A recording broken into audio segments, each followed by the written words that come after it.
85 Super Bowl champ, current broadcaster for the Chicago Bears. Can't thank him enough for hopping in here. The pride and joy of Joliet, Illinois. Notre Dame legend, our main man, Tom Thayer, joins the show. Tom, how you doing, brother? I'm doing well. How you doing? Sorry it took me so long. I'm kind of I'm technology illiterate, man. So I know, man. I do a show. I do a show with Shaun Salisbury after this, and trust me, he can't turn on a computer. So it's funny. Shaun came to Notre Dame as a recruit when I was at Notre Dame, so I got to meet him back as a senior in high school. So definitely super familiar with Shaun over the years. Hey, he was a man out here in California, man. We're both Cali boys. He was a man, basketball player, #1 player in San Diego, football player. I mean, he was the guy going to SC. So, hey, he's a character, man. He's funny as hell. He does the show. Let me ask you something. So, you're right there. I'm good friends with Jared Payton, Walter's son. And I know he does a lot of things there in the community for Chicago and other stuff. So, I've been a critic of Caleb. Where are you at with Caleb's, maturation so far as he enters year 2 with a brand new head coach that seemingly looks in all the pictures you see online, he's aged literally overnight. And I know head coaching, what that does. I was one, and it's no joke. It's stressful. Where are you at with his maturation process from year 1 to year 2? Have you seen anything, or is it too early to say because a new head coach now he has to digress to learn the new system already? Okay, so let's wash last year out of it. Let's not even think of Caleb and the Bears and the difficulty of what he lived through year 1. Sacked 68 times, hit another 30 plus times. Defense couldn't stop the running game. They didn't have any production on first drive of the game. Offense. And so now I just came, I go to practice every day. So yeah, Caleb and, Ben, I think Ben Johnson, first of all, is the perfect guy to intersect with Caleb's NFL future at this point because the guy is legit. Ben Johnson is saying and doing all the right things as a first-time head coach. So up until this point, you kind of, you have those frustrations because you don't see the improvement that you want to see out of the quarterback position. Now, yesterday, he's coming off of the best practice he's had all year. And it was the longest practice of the day. It was full pads. The conditions were perfect. Other guys outside of, the DJ Moore or Roma Dunze are getting involved. Luther Burden had a really good practice who was drafted this year. You can see the emergence of Colston Loveland. Cole Kmet is still a weapon. So I was really probably mostly encouraged after yesterday practices than I've been, but I'm happy to see what I'm seeing. But, to me is when I came to the Bears, the system was already in place. And so when I went to the line of scrimmage, I could go to Jay Hilgenberg, the center, or Keith Van Horn, the tackle, and they could answer a question immediately. Nobody knows anything but Ben. And so, Caleb can't reach out and try to ask Tyson Bagent or Case Keenum a question because they're learning it for the first time as well, just like all the offensive linemen and every other position out here. So yesterday, I walked off of that practice field super encouraged by what I saw out of Caleb, and I hope it's, the start of something special. There's a video out there that's going viral that they slowed practice down for Caleb to go through some things. And I want to be clear to all the naysayers and people that don't understand the game in totality. I used to do this too. I used to walk through without a ball and film it. And then I would fast forward the film so the players can see it. And I say, that's how a play should look when you full speed. But I would literally walk it. You guys did some of that yesterday. I saw on a few videos. I don't know, Bailey, if we have it, but basically they slowed it down so Caleb can actually see probably the progressions. And I believe this might be it. But are you seeing more of this right here? Is this a teaching point of Ben, or what are we doing here with Caleb? Was this after a misread or a screw up by Caleb, and then Ben said, "Let's restart. I want to show you what you missed"? Is this just a teaching progression that you're seeing? Well, it's the initial period of practice after stretching where they're going through installation. And you know how it is. You put in some new plays in the meetings, and then you come out and you want to run them. But when you're going through installation, you're not just picking out one guy or the quarterback position. It's all 11 guys are trying to get on time in the rhythm of the play. So I like the fact that, maybe they're realizing we got to slow this process down for everybody, not just Caleb. But I do think the quarterback probably gets the most out of it because, if you follow football, you said, okay, we're teaching him the footwork of under center play action. We're teaching him the footwork of moving pocket out of shotgun. So there's a lot of little details that they're repetitiously working with Caleb. And I think a lot of that stuff is starting to become second nature to him now. They got a new center that's in place. Dahlman they brought in from the Atlanta Falcons. So they have a little bit of a learning comfort zone to go through. And so I think those types of plays are beneficial to Caleb. What are you seeing from a guy that took 99% of his snaps in the gun in college? Last year was in the gun a lot, obviously, with the 68 sacks and everything you mentioned. What are you seeing with him under center? Because Ben loves to get under there, run, play pass, and boot naked and move the pocket. In Detroit, obviously, is Caleb grasping underneath center more and understanding that has to be done to be successful in this league to hold the defense? He's starting to learn the benefits of play action. So when I was here with Walter Payton and it was everybody's, goal to stop Walter Payton and then let someone else beat us, I think one thing Caleb is understanding is the initial influence play action can have to defenses and defenders. So if they get a guy that overreacts to the initial movement of a play, then that's all it takes to get someone into position because someone instantly is out of position. And then when you look at the 21 personnel, you got Colston and Cole Kmet, and then you got a running back in the backfield, whomever it is, and then you give a chance for an offensive line that I said last year gave up 68 sacks, can be a little bit more aggressive in play action blocking. Caleb now is finally, with full pads, is understanding the benefits of play action. I'm not a big fan of no pad football. I just don't like it. I don't like to watch it, and I don't think it does a lot for you. However, with these padded practices that Ben has had out there, he allows tackling. He's allowing these guys to have some big hits out there. But the most beneficial thing is if you can run the ball efficiently, then you can really affect the defense with play action. No doubt. I've become pretty close with Jim McMahon, obviously, hanging out with him. He's a neighbor of a buddy of mine up in Scottsdale, and got to hang out and have many dinners with him over at the house. And great dude. What was that, I guess, experience like, man, being on that team, coming from Notre Dame, going in there?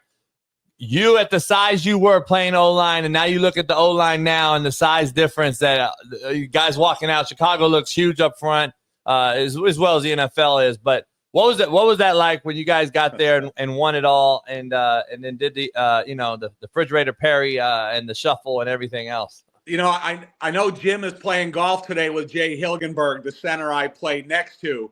And, I grew up in the Chicagoland area. I grew up in Joliet. So I've been a Bears fan my whole life. So I knew everything about the Bears before I ever got there. And when I was drafted by the Bears in the 83 draft with Marino and Elway, I decided to sign in the USFL at first.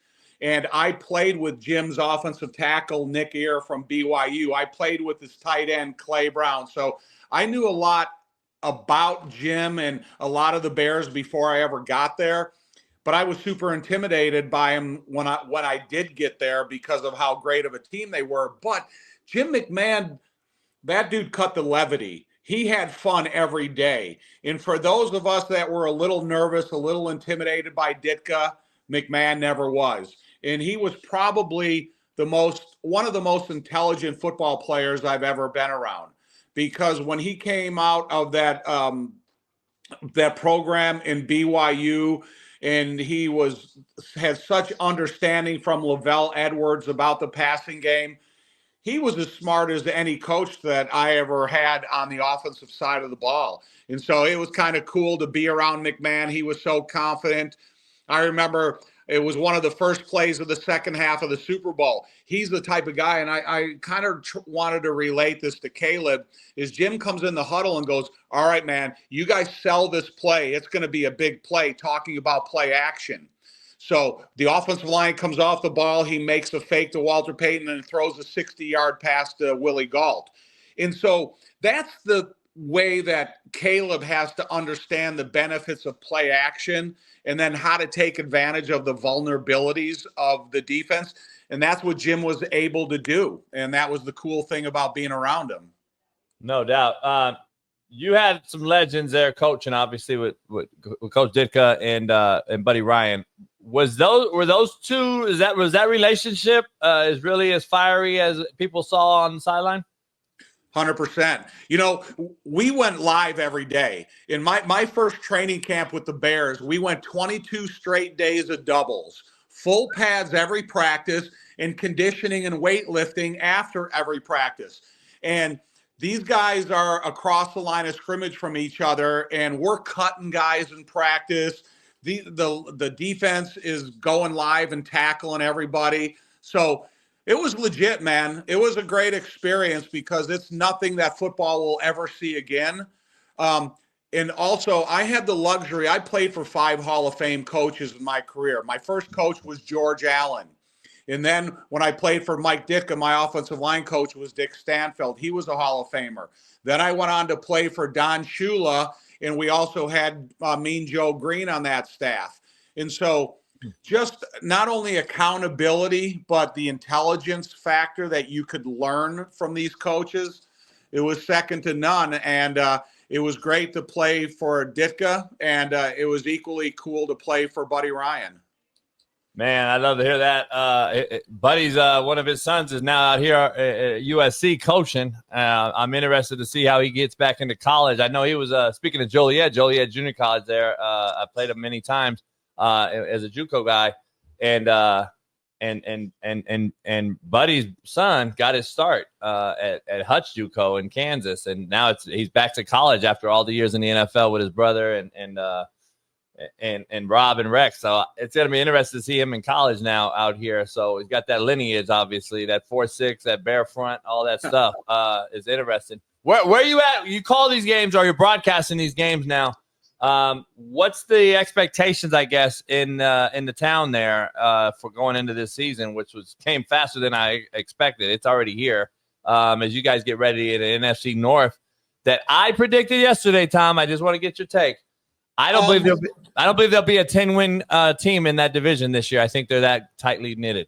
That's an interesting take because some guys are saying, Detroit Lions can win 11 or 12 games, and I'm not so sure about that with their coaching changes. One thing when Ben was hired, and one of the first things he said at the podium is, I'm not here on a rebuilding program. I'm here to win now. So when you hear that, you think a minimum of 9 wins. And if Ben can turn this thing into an efficient offense and an effective defense and he can win 9 games, then he's going to be up for Coach of the Year, considering what his undertaking was when he was hired out here as a first-time head coach. They open up with Minnesota on Monday Night Football. It's going to be a salute to the 85 40-year anniversary of our Super Bowl team. J.J. McCarthy coming in from the Minnesota Vikings, who's an Illinois kid, his first start. And then they go to Detroit. And now Ben Johnson's going to walk his team out there as the head coach of, the Chicago Bears against the Detroit Lions. So it's not an easy start. So if they could somehow win nine games, then he's Coach of the Year. They're going to play, I think, 8 of the top 10 quarterbacks in their home stadiums throughout the season. So now with Dennis Allen here as the defensive coordinator, and look, I really like what Dennis Allen has been able to do because this defense is flying around. He's got some quality candidates here to put together a good defense, but it's going to have to be better than good. Nowadays in the NFL, you better be, top 7 or 8 in the majority of the categories to go out and win 9 games. Yeah, it's going to be a task. I mean, you guys, I think about you've won 9 games, I think once in the last 10 years. Right. So like it's going to be interesting to get over that hump. And there's no rebuild, right? There's no excuses in this league. This is the grown man league. There's no excuses. This isn't got college where I got to rebuild a culture and all that. It's the NFL. These guys get paid to play. And you're right. You're on to something there. I don't think you can say it's a rebuild. I think they got to win right now. And your job's on the line now, right? This is a what have you done for me lately business, as you know more than anybody. Well, you obviously you could rebuild through free agency. They were able to rebuild the interior of the offensive line throughout free agency. So the biggest decisions right now I think the Bears have going forward is what can Eric Bieniemy do with the running back position, and can they really decide on a bona fide, legitimate NFL starting caliber left tackle? And those are really two big pieces of a successful Ben offense. And if they can do that, then they can go out and they can challenge and win some games. But Eric Bieniemy has his hands full with the running back decision, and Dan Rochar, the offensive line coach, has his hands full with picking the right candidate at left tackle. No doubt. That's it's going to be interesting. Let me dive into some your take. You mentioned JJ McCarthy. He's a rookie. They had a great year with Sam Darnold, and Minnesota win 14 games in year 2, I believe, of their head coach. Where are you at with him replacing Sam Darnold? And are you expecting Minnesota, with that great offense they have, with those wideouts and everything, you expect them to be good? No hiccups? Or do you see a really big growing pains type of season that I do with JJ? Well, it'd be interesting to get your take on this, because Caleb Williams is getting ready to be the quarterback for the Bears, and he's got a new system, new terminology, new head coach, and all that kind of stuff. J.J. McCarthy has had the luxury to sit back in no threat of playing. So he sat in meetings. He rehabbed his knee. He's probably has a better understanding of the Kevin Stefanski offense, O'Connell offense than Caleb Williams does. So I have expectations that J.J. McCarthy, after playing for Jim Harbaugh in college and understands what a tough coach is all about, that I think he's going to be not veteran-like because he doesn't have the experience, but he's going to have more experience in the system than Caleb does. Through osmosis. I say that all the time. Sometimes through osmosis, you learn. I mean, look at Aaron Rodgers sitting behind Brett. Even Mahomes 1 year behind Alex Smith. I mean, obviously, the Drew Bledsoe, Tom Brady correlation as well. There's a lot of those out there. I think we're forcing guys now to play quicker than we ever have before. Yeah. And I think it's hurt the league as overall in quarterback. But let me ask you this. The Packers and Detroit, obviously, last year, you had 3 of those teams get in the playoffs. Are you expecting the Packers to be even better? And with that young wideout core they have, maybe the deepest in football, is this a shit or get out the pot type of year for Jordan Love in Green Bay? No, I don't. I think Green Bay is going to be good, because especially when they play at home, they got unbelievable support for those 8 or 9 games a year, depending upon how many home games they get. I think Jordan Love is a good quarterback. He's got a little bit more top-end speed now at the receiver position, and he's got good tight ends. They brought in an offensive lineman in free agency from San Francisco. And I don't know. I think they're good. I think they have a good football team. I think Kenny Clark is probably still one of the better defensive tackles in our division, and he's only lost 1 game against the Bears in his career, and that was the last game of the year last year. So I still have high expectations from Green Bay. I hate to say it, but it's reality.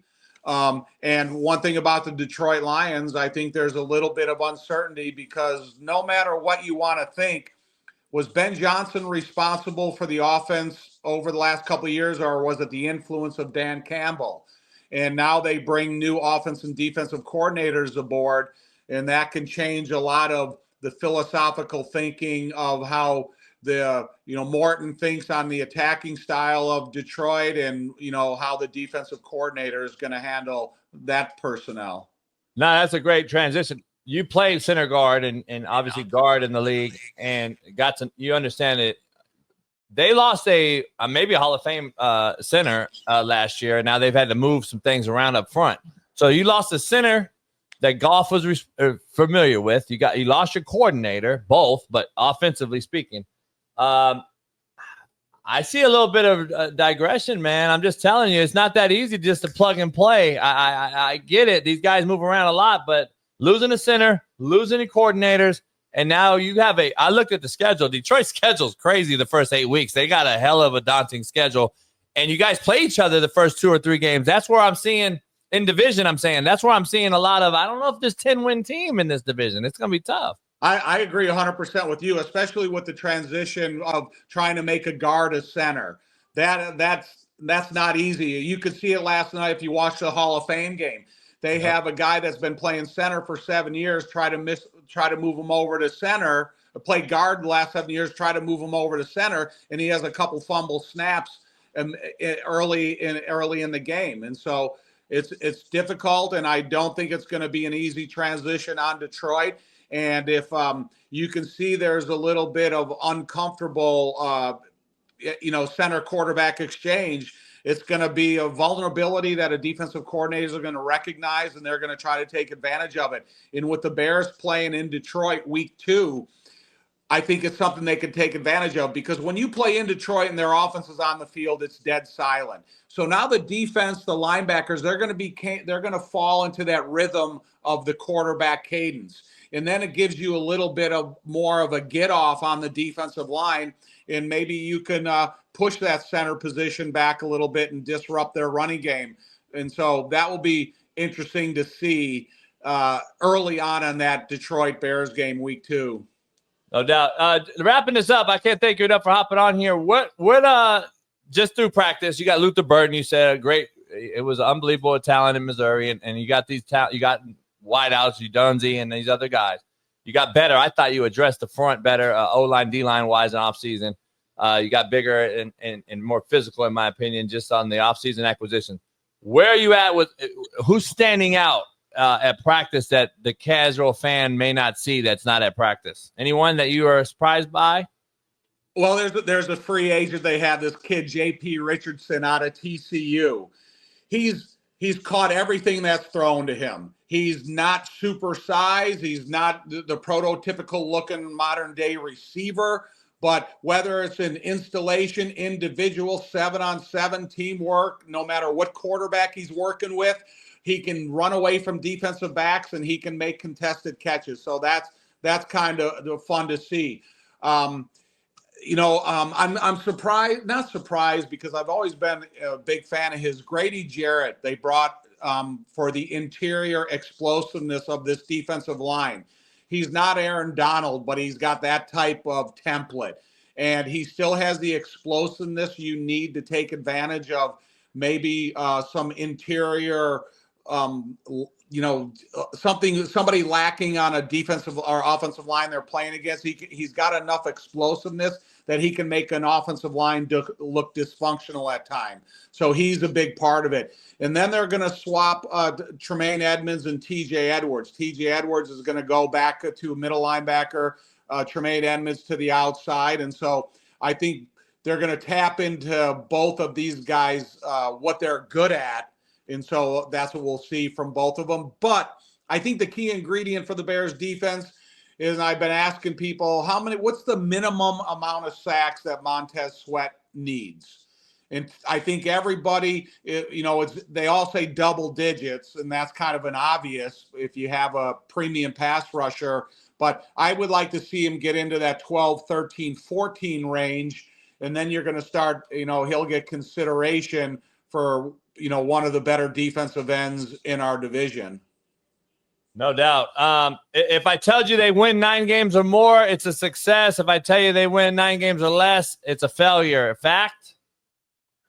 Fact. I'm like I said, I would like to see 9-game win minimum out of these guys, and I think they have those capabilities. No doubt. I'm excited, man, to hear you call the games and see and cover this team. Like I said, it's good for football in the NFL when Chicago Bears are good. So yes, sir. It just is what it is. Can't thank you enough, Tom. Anything else you got going cooking in the fire, or is that just basically your day-to-day right now? I go to practice every day, and that's what I do. I sit out there and I'm super fortunate, sit on the sidelines and listen to the conversation and listen to Ben Johnson and the rest of the coaches. And it's been encouraging to see over the last couple months. No doubt. Can't wait to watch them. Hopefully the best for you guys, man, you and the family, and hopefully we'll have you on again during the season. Thank you so much. Anytime. Give me a call. All right, brother. Thanks. Appreciate you.